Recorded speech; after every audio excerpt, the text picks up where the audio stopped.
सुरुवात मस्त सिंपल आणि छान अशा नाश्त्याने केली.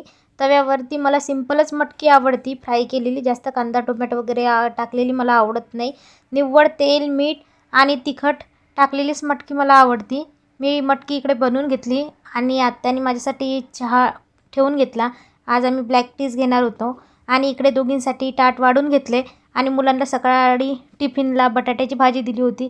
त्यांचं चाललं होतं, मम्मी आज मस्त रेड कलरची रश्शेवाली बटाट्याचीच भाजी दे. मग त्यांची फर्माईश होती, तर त्याच्या फर्माईशनुसारच आज मग मी बटाट्याची भाजी बनवून घेतली. आमच्या दोघींसाठी नाश्ता घेतला आणि आम्ही नाश्ता करून घेतला. नंतर राहिलेली बाकीची कामं मला करायची होती. मग हे टेबलची क्लिनिंग वगैरे करून घेतली. फार धूळ चढलेली होती. बरेच दिवसातून अधूनमधून त्याला मी क्लीन करत राहते. नाही केली ना की म्हणजे असं घाण राहतं आणि लक्ष पण राहत नाही. आणि त्याच्यातच रानाच्या पप्पाला हे असं बिलकुल काही आवडत नाही. धूळ वगैरे चढली असली किंवा होतं कधी आपलं लक्ष राहतं, नाही राहत, बरेच कामं राहतात. त्यामुळं कसं काही काही गोष्टींकडे घरामध्ये लक्ष म्हणजे असं दुर्लक्ष होतं. माहिती तर राहतं पण म्हणजे कंटाळा येतो. बाकी कामामध्ये दिवस चालला जातो. बरेच जणांसोबत असं होतं, कोणाकोणाशी होतं नक्की कमेंट करा.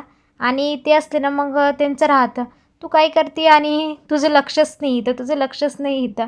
म्हणजे माझं लक्ष राहतं तरी कुठं, कारण घरात कामं राहतात ना, तर इकडे अस्तव्यस्त होऊन जात राहतं थोडंफार.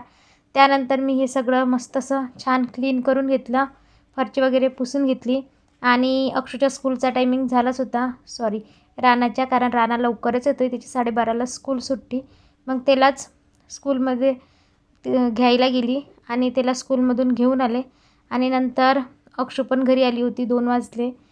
घरी मिरिंडा आणलेलाच होता, भाऊजी घेऊन आले होते आमचे, ते इकडे पाठवून दिला ताईंनी. त्यांना सर्दी खोकले झाल्यामुळे ते काही इतकं पित नाही. म्हटले की घरी मुलं आहे तर पितील. मग तेच दुपारी आम्ही दोघींनी मस्त पिऊन घेतला. आणि संध्याकाळच्या जेवणाला मग छान अशी चिकनची भाजी आणि बिर्याणी बनवून घेतली. कुकरमध्येच केली कारण जास्त जण खायला नव्हते, आम्ही दोघं तिघंच होतो. आणि रानाच्या पप्पाला आजच्या दिवशी मिस केला. जेव्हाही आम्ही बिर्याणी करतो ते इथं राहतात, बट यावेळेस ते इथं नव्हते. मग कुकरमध्येच बनवून घेतली. आणि चला इथंच व्हिडिओचा एंड करते.